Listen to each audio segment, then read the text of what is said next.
VK Williams तब सिर्फ 4 साल के थे जब उनके पिता की मृत्यु हुई और उनकी मां नर्स ट्रेनिंग के लिए चली गई। इसलिए वीके विलियम्स और उनके छोटे भाई बहन अपनी दादी और मामा के पास आ गए। I could not get that love of the father or the love of the mother. It was a very strict discipline. जब वीके विलियम्स 9 साल के थे तो वो एक चर्च गए। प्रीचर ने जो कुछ कहा उससे वो हैरान रह गए। मुझे ये आयत सुनाई दी, वो प्रचारक प्रचार कर रहा था, क्योंकि परमेश्वर ने जगत से इतना प्यार किया कि उसने अपने इकलौता पुत्र दिया कि जो कोई उस पर विश्वास करे वो नाश न हो पर अनंत जीवन पाए। When I heard this word love, first time I heard in my life, and because this was the word in Bible, so I began to read the Bible. उन्होंने ये तो सुना कि प्रभु उन्हें प्यार करते हैं, लेकिन वो इस प्यार को समझ नहीं सके।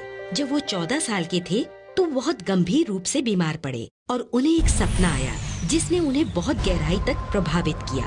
मैंने देखा कि लाखों लोग वो भाग रहे हैं और सामने एक बड़ी झील है आग की। बड़ा भयानक दृश्य था। It was a very frightening sight. और मैंने प्रार्थना की, हे प्रभु मुझे आप उस नरक से बचा ले। I don't want to go there.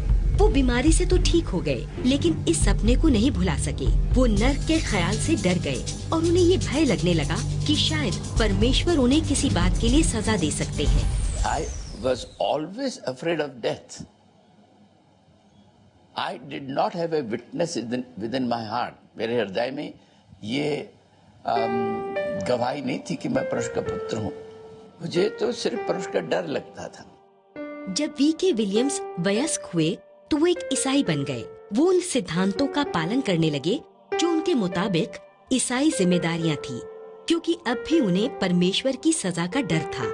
लेकिन 52 साल की उम्र में उन्हें जीवन बदल देने वाला एक अनुभव हुआ।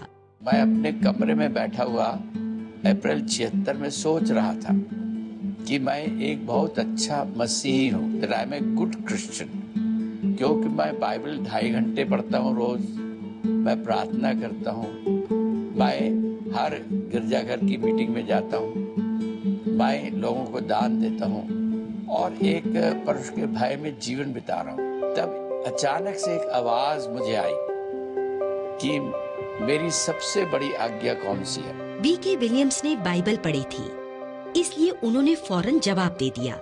मैंने कहा, प्रभु आपकी सबसे बड़ी आज्ञा है परमेश्वर को सारे तन, सारे मन, सारे धन से प्रेम का। इस आवाज ने उनसे और सवाल पूछे। Second question came, have you broken my greatest commandment? मैंने कहा, प्रभु मैं आपसे प्रेम नहीं करता, मुझे आपका डर लगता है। तीसरा प्रश्न आया, जो मेरी सबसे बड़ी आज्ञा तोड़ता है वो कैसा बड़ा पापी है। Then I realized that I was the greatest sinner. So I knelt down and prayed. I cried. उन्होंने बरसों तक बाइबल पढ़ी थी और चर्च जाते रहे थे, लेकिन पहली बार उन्हें प्रभु का प्यार और शांति महसूस हुई। लेकिन अब भी उनके मन में कुछ सवाल थे। पर हाँ, एक प्रश्न रह गया कि मैं सोच रहा था ये परमेश्वर कैसा है जिसने कि बिना मुझे सजा दिए हुए मेरे पाप माफ कर दिए। अगले कुछ दिनों के दौरान उन्हें अपने सवालों के जवाब मिलने शुरू हो गए। Fourth day, when I was reading the Bible, I came across 1 Peter chapter 2 verse 24. Christ himself carried our sins in his own body on the cross, so that we might die to sin and live for righteousness. It is by his wounds that you have been healed.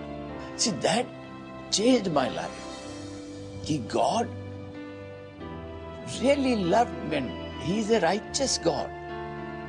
He is a just God. He did not forgive my sin, just sitting millions of miles away. But he paid the penalty of my sin.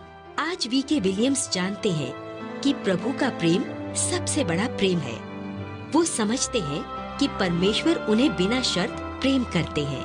कि मैं अभी जानता हूँ कि मेरा परमेश्वर प्रभु यीशु मसीह एक प्रार्थना सुनने वाला और उनका उत्तर देने वाला है।